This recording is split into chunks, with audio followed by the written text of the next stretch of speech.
Speaker, I'll rise tonight to say a few words on the Financial Measures Act. As we all know, this is the act that enables the budget. Haven't had the opportunity to comment on the budget yet, and so I will say a few words tonight on how we feel about the budget. Well, the budget is more, faster, except for when it's less, slower.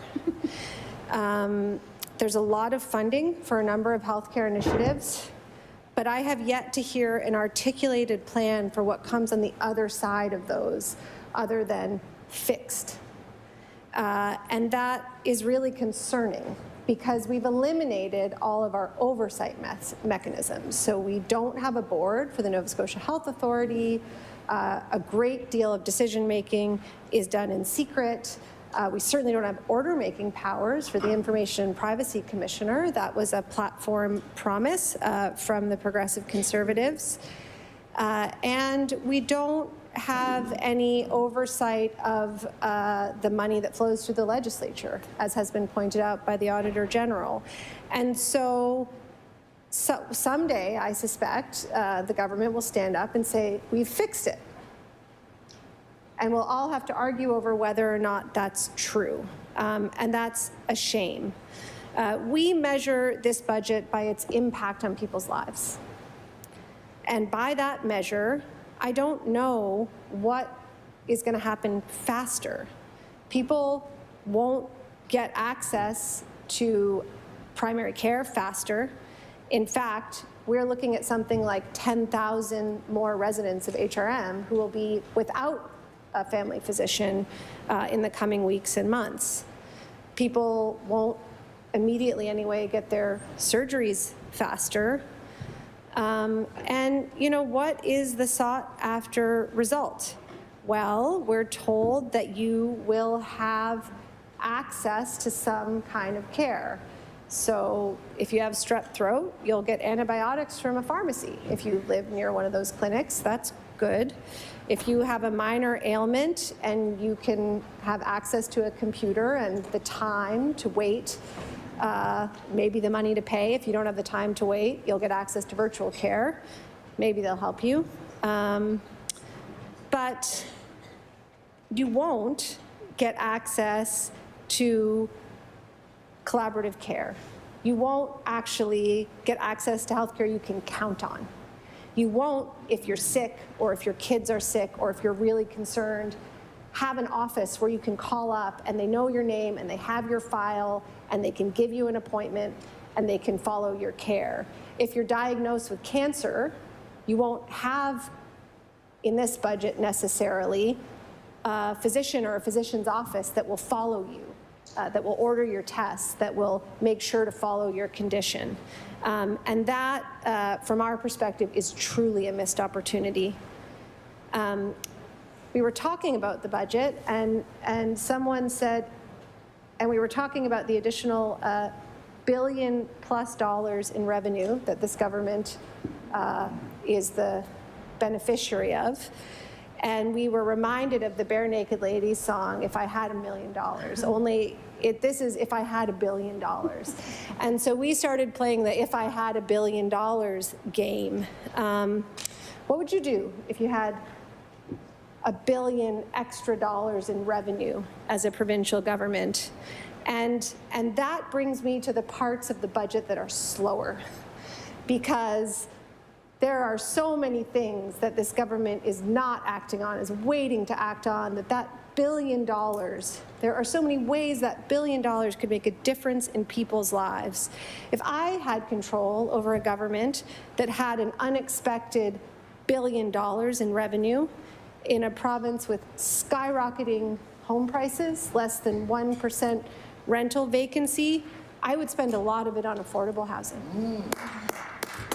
I'd build housing. I'd leverage the money for truly affordable housing, almost none of which we have seen from this government. And I will say on the record that 80% of market rates just isn't affordable. It's affordable for some people, but if we're going to define the term affordable, That has to be geared to income. And incomes have not risen at anywhere near the pace of the cost of housing. And so 80% of market rate, which is what, when the government talks about affordable housing they've created, is affordable, doesn't count in our estimation. I'd set up an enforcement branch for residential tenancies. That's going to be complicated. That takes time. That takes staff. We've got $1 billion. Let's get to it. So there's something that I would do. I would establish a reliable system of rent control so that we can actually make sure that people have a place to live. We've been told, we haven't had the opportunity to ask the minister yet about this, but that, you know, the Department of Community Services has leased a 204-room hotel in my constituency. We're assuming that will be a shelter.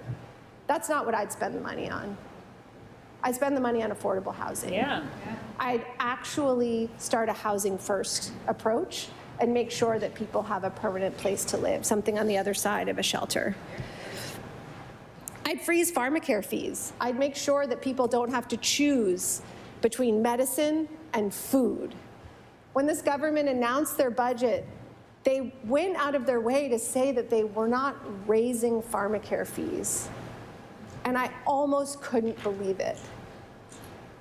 Like, that is supposed to be something that anyone could be proud of. Yes, that's right. Why would you even say that? I don't understand, Mixed Speaker. At least this government should be putting a temporary pause on family and seniors pharmacare. Feed Nova Scotia tells us, and I've tabled this document before, I can do it in the future, that people are choosing between food and medicine every day in this province. And the government has a very simple tool that they could enact to stop so many people from having to make that choice. But they're going slower on that one. I would enact the Coastal Protection Act. Woo! The IPCC has told us that we have no time to wait. All we hear is empty talking points about the liberal carbon tax from this government. I don't even know what to say about it. Yes, there have been some good things. The move towards efficiency has been good. The investment in heat pumps has been good. You know, we applaud that work, make no mistake, but we have no time to waste. I have 3 children, and the world that they become adults in will look fundamentally different than the world that we live in today. Fundamentally different, and that is terrifying to me, and it should be terrifying to all of us, and it should be so terrifying that this government should stop their stupid conversations about liberal carbon taxes and start talking about how they're going to be productive on the environmental file. I'm sorry I used the word stupid, Mixed Chair. I meant empty. In light of what we heard today, but also, as we have been advocating for years, we would use $1 billion to substantially increase funding to organizations working on the front lines of gender-based violence and community safety. We would strengthen and transform our approach to community safety. It's an idea whose time has come. We all know it. It's heavy lifting. It's a lot of work. It takes money, and this government has an extra $1 billion. These areas, Mixed Speaker, housing, income assistance, cost of living, action on climate change, transforming our approach to safety and to gender-based violence, are all areas where this government is going very slowly. And I will close by pointing out that these are all healthcare. Yes. Housing is healthcare. That's coming. We'd probably raise the rates. We're going to talk about ESIA rates in a second. But since the member mentioned it, ESIA rates are frozen in this budget. A freeze of ESIA rates in the context of CPI is a cut. It is a cut to the income of the most vulnerable people in this province. Housing is healthcare. Food security is healthcare. Stable income is healthcare. Safety, the ability to live and not be in fear, is safety. Protecting our province from the ravages of climate change is healthcare. I look forward to the government investing in it. Thank you.